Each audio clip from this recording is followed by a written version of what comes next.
आज की कहानी एक नहीं दो सच्ची घटनाओं पर आधारित है। दो अलग अलग समय की ऐसी महिलाएं जिनमें बहुत समानताएं थी, जैसे उनका नाम करीबन एक जैसा ही है, जूली जूलिया, मगर वो एक दूसरे से कभी मिलेंगे नहीं। उनकी कहानी आज हम क्यों सुनने वाले हैं? उन्होंने ऐसा क्या खास किया है? शायद इतना भी कुछ खास नहीं किया, मगर जो भी किया वो लगातार करते रहे, तब तक जब तक कि वो उसमें परफेक्ट नहीं बन गए, उनका नाम नहीं बन गया। मूवी स्ट्राइप की कहानियों के पिटारे में आज की कहानी है 2009 की Julie Julia, director Nora Ephron, IMDb 7। दोस्तों, हमारी एम्प्टी फैमिली 3 लाख पूरे होने में बस कुछ ही दूर है। आपके ढेर सारे प्यार और सपोर्ट से हम सभी यहाँ तक पहुँचे हैं। हमसे कहानी सुनना आपको अच्छा लगता है तो प्लीज आपकी तरफ से भी थोड़े लाइक, शेयर, हर्ट्स, कमेंट्स पक्के से करें। जो नए हैं और हमें सुनते हैं लेकिन सब्सक्राइब नहीं किया, ऐसा ना करे, सब्सक्राइब तो कर दो। आपके लिए ऐसी ही कहानियां लाते रहेंगे यार। अभी फिलहाल ये कहानी सुनते हैं। चलिए पहले साल 1939 की जूलिया से मिलते हैं। ऊंचा कद, घुंघराले लाल बाल, खुश मिजाज और अदा में बेफिक्री, जूलिया अपने पति पॉल के सरकारी नौकरी में हुई तबादले के साथ फ्रांस के एक शहर पेरिस आ पहुंची। लेकिन एक समस्या है कि उसे फ्रेंच नहीं आती। इस नए शहर में कुछ उसके मुताबिक हो ना हो, मगर यहाँ का बेमिसाल खाना उसे बड़ा पसंद है और वो शौकीन भी रही है किस्म किस्म के जायकों की, अमेरिकी डब्बों में आने वाले पैक्ड खानों से बिल्कुल अलग। तो अब मिलते हैं कहानी की जूली से। साल 2002 न्यूयॉर्क शहर में अपने पति एरिक के ऑफिस के नजदीकी उन्होंने 900 स्क्वायर फीट का एक अपार्टमेंट लिया है। एरिक एक न्यूज़पेपर में एडिटर है और जूली एक इंश्योरेंस कंपनी के कॉल सेंटर डिपार्टमेंट में काम करती है। उसका दिन भर लगातार फोन का जवाब देते हुए कट जाता। थक हार कर एक जो चीज उसे सुकून देता वो है खाना बनाना, क्योंकि उसे मालूम है कि चाहे इस रसोई घर के बाहर की दुनिया में कुछ उसके मुताबिक हो या ना हो, मगर यहाँ वो तय कर सकती है कि कितना चीनी डालने पर केक कितना मीठा बनेगा। इस पूरी भागती जिंदगी में ये एक राहत की बात है और एरिक को उसके हाथ के बने हर खाने का जायका पसंद है। जैसे कि अभी वो केक पूरा बनाने से पहले ही वो खुद को खाने से रोक नहीं पा रहा। अब हर महीने के एक रविवार को वो सारी सहेलियां इकट्ठा होती है। 30 पहुंचते पहुंचते उनमें से हर कोई कहीं न कहीं पहुंच चुका है। कोई कंपनी का CEO है, कोई कुछ। हालांकि जूली ने भी अपने करियर की शुरुआत एक लेखक के रूप में की थी, मगर 8 साल बाद भी घर और परिवार में उलझकर वो अपनी किताब पूरी ना कर सकी। तो अब वो एक कंपनी के बड़े से दफ्तर के एक छोटे से कोने में फोन पर लोगों को तसल्ली देती है कि उनका इंश्योरेंस पास हो जाएगा। एक दिन उसने सुना कि उसकी एक सहेली ने अपना एक ब्लॉग लिखना शुरू किया है जिसमें वो रोजमर्रा की बातें लिखती है। जूली ने सोचा, मैं किताब पूरी नहीं कर सकी क्योंकि छापने के लिए कोई पब्लिशर नहीं मिला, लेकिन एक ब्लॉग तो लिख ही सकती हूँ जहाँ किसी पब्लिशर की जरूरत नहीं। बस इंटरनेट पे जाओ और लिखना शुरू कर दो। हालांकि लिखने की शौकीन तो वो पहले से है, पर वो ब्लॉग में लिखेगी क्या? वो कुछ ऐसा लिखना चाहती है जिससे कि उसे दिन भर की भागती दौड़ती जिंदगी से छुटकारा दे सके, एक सुकून दे सके। वैसे आज का डिनर काफी लाजवाब बना है, कहते हुए एरिक ने कहा, क्यों ना तुम फूड ब्लॉग शुरू करो? खाना बनाना तुम्हें पसंद है और तुम इस पे लंबी बातें भी कर सकती हो। जूली बोली, हाँ अच्छा तो लगता है, मगर मैं जूलिया चाइल्ड की तरह पक्की शेफ नहीं हूँ, मुझे कौन पढ़ेगा? हाँ, लेकिन उसकी लिखी किताब है मेरे पास, माँ से क्रिसमस पर ली थी मैंने। उसे पढ़कर मैं एक एक रेसिपी बना जरूर सकती हूँ। अचानक उसके दिमाग में ख्याल आया, क्यों ना वो रोज एक रेसिपी उस किताब से पढ़कर बनाए और उसके बारे में ब्लॉग में लिखे। लेकिन जैसा कि होता है, वो किसी भी काम को कभी पूरा नहीं कर पाती, तो उसे खुद को इस काम के लिए एक डेडलाइन देना होगा। एरिक बोला, हाँ बिल्कुल, 1 साल। हाँ, 1 साल में मुझे ये किताब पूरी करनी होगी, मगर मैं 10 घंटे की नौकरी करके 9 बजे घर आती हूँ, कैसे कर पाऊंगी? मगर उसने ठान लिया है कि अब ये करना है तो करना है। जिंदगी में वो ये एक चीज जरूर समय पर पूरा करेगी। एरिक ने उसका ब्लॉग बना दिया और वो रात उन्होंने जूलिया चाइल्ड की वीडियोस देखते हुए बिताई। अगले दिन उसके ब्लॉग का पहला दिन है। 365 दिन है उसके पास, कुल 524 अलग अलग तरह की डिशेस बनाने के लिए। तो तय हुआ, दिन भर वो एक सरकारी नौकर रहेगी और रात में एक फूड ब्लॉगर। 40 साल पहले लिखी ये किताब आज भी किसी भी मॉडर्न कुकिंग बुक्स को मात दे सकती है। जूलिया चाइल्ड जिसने अमेरिका के खाने पीने के तरीकों में एक क्रांति ला दी कि डब्बों में आने वाले कैन फूड के बाहर भी एक स्वाद की दुनिया है, जिसे उसने बड़े ही आसान भाषा में लिखा है। लेकिन जरा रुकिए, जिस जूलिया चाइल्ड के नक्शे कदम पर जूली चलने को ठान चुकी है, उसका तो सफर अभी तक शुरू भी नहीं हुआ है। तो चलते हैं वापस 1950 पे। जूलिया इस नए शहर की चकाचौंध से अब उबने लगी है, क्योंकि कुछ नया देखने को नहीं रहा। तो उसने एक दिन पॉल से कहा, मैं कुछ करना चाहती हूँ जिससे मैं खुद को मशरूफ रख सकूं। उसे जो जो पसंद है उसने वो सब सीखने की कोशिश की। पहले तो वो हैट बनाने सीखने गई, क्योंकि उस जमाने में सभी महिलाओं में हैट पहनना काफी प्रचलन में था। उससे बोरियत हुई तो कार्ड सीखने लगी, वो भी समझ में नहीं आया। ये सारी कोशिशें वो जानबूझकर कर रही है, लेकिन एक कोशिश जो वो अनजाने में कर रही है वो है फ्रेंच कुकिंग की किताब अंग्रेजी भाषा में ढूंढना। उसे फ्रेंच खाना बड़ा पसंद आया था और वो उन्हें बनाना सीखना भी चाहती थी, लेकिन उस जमाने में यूट्यूब नहीं हुआ करता था। जो सीखना है वो किताब के माध्यम से सीखनी पड़ती, मगर ऐसी कोई किताब अंग्रेजी में अनुवाद की ही नहीं गई है। फिर एक दिन पॉल ने उसके जन्मदिन पर एक फ्रेंच में कुकिंग बुक उसे तोहफे में दी, क्योंकि उसे फ्रेंच खाना पसंद है।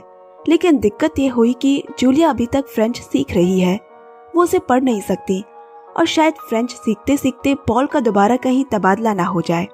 उस रात उसे ख्याल आया, क्यों ना फ्रेंच कुकिंग क्लास शुरू की जाए। अब यहाँ 20वीं सदी में रहने वाली जूली के ब्लॉग का पहले दिन से 11 दिन तक का सफर पूरा हो चुका है। आज 22 अगस्त है और 26 रेसिपी वो अब तक बना चुकी है। इस तेज जिंदगी में एक ठहराव, एक सुकून उसे दिन के आखिर में मिलता है, जब वो ये देखती है कि आज जूलिया की किताब से वो क्या बनाएगी। इस बार तो उसने महीने के पहले दिन ही आधी तनख्वाह रसोई घर के सारे सामान खरीदने में लगा दी, वो सब जो उस किताब को पूरी करने में चाहिए। एक दिन उसे माँ का फोन आया। बोली, ये पागलपन है, तुम्हारे पास एक फुल टाइम सरकारी नौकरी है, एक पति है जिसका तुम्हें ख्याल रखना है, उसके ऊपर से ये नया ब्लॉग जिसे मालूम है कि तुम कभी पूरा नहीं कर पाओगी। खुद को और परेशान मत करो और इसे छोड़ दो, किसी को पता नहीं चलेगा। मगर जूलिया ने जिद पकड़ ली है, वो इसे बंद नहीं करेगी। आज 5 हफ्ते गुजर चुके हैं और किताब का 47वां रेसिपी है, लेकिन अब तक एक भी व्यूअर उसके ब्लॉग पर नहीं आए। वो खुद ही से पूछती है, क्या वाकई में ये सब मेरी बेवकूफी है? मुझे क्या इसे बंद कर देना चाहिए? पता है दुनिया का सबसे बड़ा इम्तिहान क्या है? सब्र। अब चलते हैं पहले वाली जूलिया के पास। उसकी कुकिंग क्लास शुरू हो गई। उस जमाने में भी हालांकि घर पे महिलाएं ही रसोई में लगी रहती, मगर इसे वो पेशे के तौर पर नहीं अपनाती थी। ज्यादातर इस क्षेत्र में मर्द ही थे और जूलिया की क्लास में वो इकलौती महिला है। जूलिया एक रईस घर से ताल्लुक रखती है, इसलिए खाना बनाना उसे नहीं के बराबर आता था। हालांकि खाने की शौकीन मगर वो थी, उसके लिए भी चुनौती काफी बड़ी है। धीरे धीरे 1 साल गुजर गया। जूलिया की एक दोस्त है एविस, जिसे वो समय समय पर खत लिखती रहती है। पराये देश में एक ऐसा दोस्त जिसे वो हर बात बताती है, और पॉल जैसा प्यार करने वाला पति जो उसे प्यार जताने का कोई मौका नहीं छोड़ता। शायद इन्हीं चीजों से जिंदगी आसान बन जाती है, मगर जिस रास्ते पर ये दोनों लड़कियां चल पड़ी है, चुनौतियां इन्हें बाहर से ही नहीं घर के अंदर से भी मिलेगी। हमारे न्यूयॉर्क में बैठी जूली को अब उसके ब्लॉग पढ़ने वालों के तोहफे आने लगे हैं। किसी में सॉस है तो किसी में अचार, बटर और पता नहीं क्या क्या, और वो इनमें से किसी को भी नहीं जानती। वो बस उनसे इस ब्लॉग के माध्यम से जुड़ी है और आज वो बेहद खुश है, क्योंकि उसके पेज पर 12 मैसेजेस आए हैं। तो अब तक वो 65 रेसिपी तक पहुंच चुकी है और आज 50वां दिन है। अब मौसम के आगे बढ़ने के साथ जूली भी पूरे विश्वास के साथ बढ़ रही है। 2 महीने में रेसिपी की गिनती 103 पहुंच गई। जूली को ऐसे भी कई रेसिपी बनाने पड़े जिन्हें वो नहीं खाती, जैसे कि अंडे। उसे बचपन से ही अंडों से नफरत थी। फिर उसे मछलियों, मुर्गियों और भी तरह तरह की चीजों को खुद हाथों से काटना भी पड़ा, जो कि ज्यादातर हमें बाजार में साफ सुथरे डब्बों में पैक्ड मिलते हैं। मगर जूलिया चाइल्ड ने अपनी किताबों में ऐसा ही लिखा है, और वो कुछ भी करे लेकिन अपनी जूलिया को धोखा नहीं दे सकती। फिर आया उसका जन्मदिन। शाम का खाना तैयार होने के बाद घर दोस्त आए, मगर इस दफा की जूली बिल्कुल बदली बदली सी है। उसकी आंखों की चमक बता रही है कि वो बेहद खुश है। सारे दोस्त तारीफ करते नहीं थक रहे और जूली के ब्लॉग की बातें खत्म ही नहीं हो रही। एरिक ने उसे जूलिया चाइल्ड की तरह एक मोतियों का हार तोहफे में दिया। शायद वो जूलिया नहीं होती तो ये जूली अपने आप को कभी ढूंढ ही नहीं पाती। वहाँ पहले वाली जूलिया का कुकिंग क्लास लगभग खत्म होने को है, मगर उसे या तो परीक्षा में बैठने नहीं दिया जा रहा या फेल कर दिया जा रहा है, क्योंकि वहाँ की परिचालिका एक महिला है जिसे अमेरिकी लोगों से नफरत है। इसी तरह एक बार जूलिया की एक पार्टी में अमेरिकी लड़कियों को कुकिंग क्लास देने वाली से परिचय हुआ। नाम है सिमका। जूलिया के खुशमिजाजपन से वो जल्द ही दोस्त बन गए और जूलिया को उनके वहाँ की लड़कियों को खाना बनाने की ट्रेनिंग देने का अवसर मिला। जिंदगी में भी शायद हम सीधे अपने मुकाम पर नहीं पहुँचते, मगर रास्ते में आने वाली हर कड़ी जरूरी होती है। धीरे धीरे यहाँ न्यूयॉर्क की जूली से भी और लोग ब्लॉग के माध्यम से जुड़ने लगे, क्योंकि लोग उसकी बातों से एक लगाव महसूस करते हैं। भूली बिसरी पुरानी तरीके का स्वाद जो अब नई पीढ़ी भूल चुकी है। लोग उसका व्लॉग पढ़कर अब अपनी रसोई में घुसकर उन स्वादों को जिंदा करने लगे। और मुनासिब है कि एक तरफ ज्यादा ध्यान देने से बाकी तरफ पे ध्यान कम हो जाता है, जैसे कि एरिक और उनके रिश्ते पर। एरिक भी थोड़ा झुंझलाने लगा है, उनमें थोड़ी अनबन भी हुई, मगर एक दिन उन्हें एक मैगजीन से फोन आया कि वो जूली का इंटरव्यू लेना चाहते हैं। साथ ही वो एक मशहूर फूड क्रिटिक्स को भी साथ लेकर आएंगे। जूली को लगा कि ये उसके करियर में एक मील का पत्थर साबित होगा। अब यहाँ फ्रांस की जूलिया को उसकी बहन डॉर्थी का फोन आया कि वो माँ बनने वाली है। ये है तो एक खुशखबरी, लेकिन जूलिया की आंखों से आंसू बह निकले, क्योंकि वो कभी माँ नहीं बन पाएगी। शायद इसीलिए उम्र के इस पड़ाव में आकर उसने कुछ करने की ठानी है, और पॉल उसके हर उतार चढ़ाव में उसके साथ मजबूती से खड़ा है। खैर, जिंदगी ऐसी ही है, सबको सब कुछ नहीं मिलता। जूलिया ने सिमका के कुकिंग क्लास में बतौर टीचर शुरू किया, और उसके खाना बनाने की बारीकियों की जानकारी को देखते हुए उन्होंने उसे एक किताब निकालने की इच्छा जताई, और इस तरह किताब का ख्याल अस्तित्व में आया। इस किताब को लिखना कोई छोटी बात नहीं है, लगभग 2 साल का वक्त तक लग सकता है। कुछ समय बाद पॉल के दोबारा तबादला होने की खबर आ गई, यानी कि जूलिया अब अपने यहाँ के दोस्तों के साथ हमेशा की तरह बैठकर किताब की बारीकियों के बारे में बात नहीं कर पाएगी। उन्हें चिट्ठी का सहारा लेना होगा।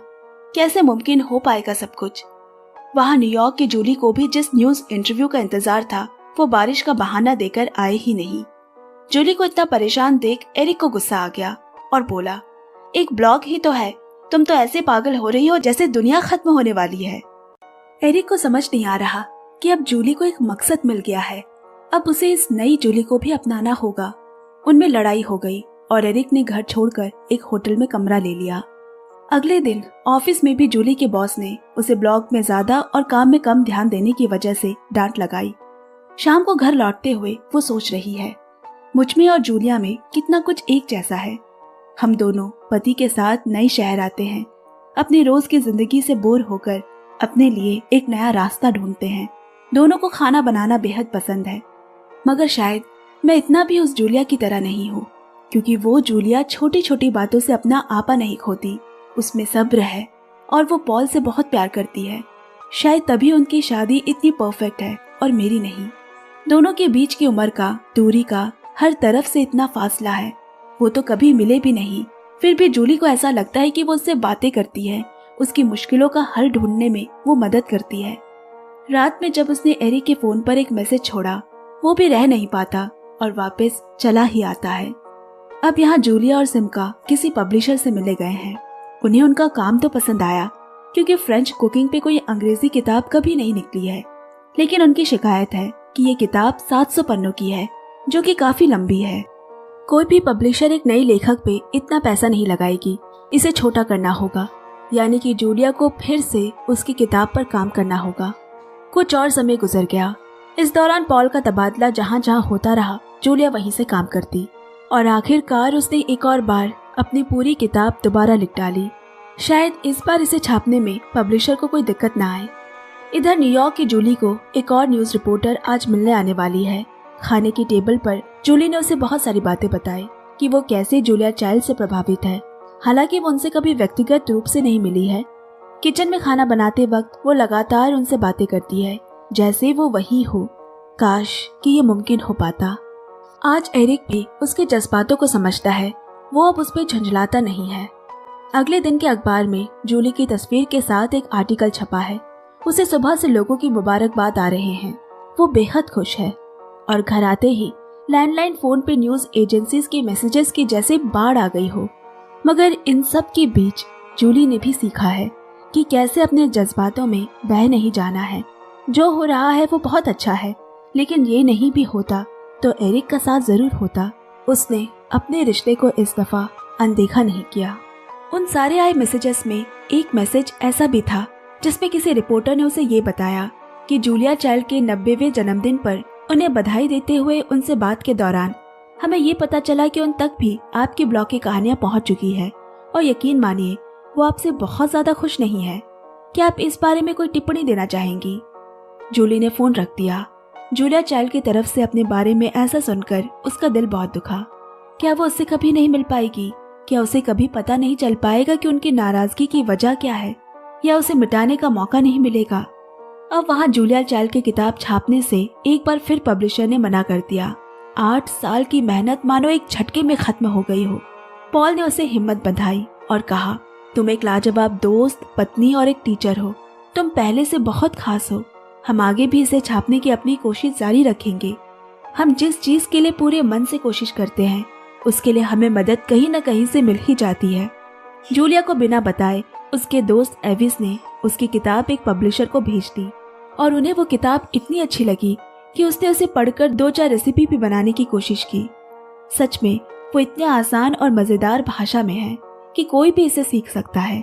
फिर एक दिन जूलिया को एक चिट्ठी आई पब्लिशर की तरफ से कि वो इसकी किताब छाप रहे हैं और इसके अच्छे पैसे भी उसे दिए जाएंगे।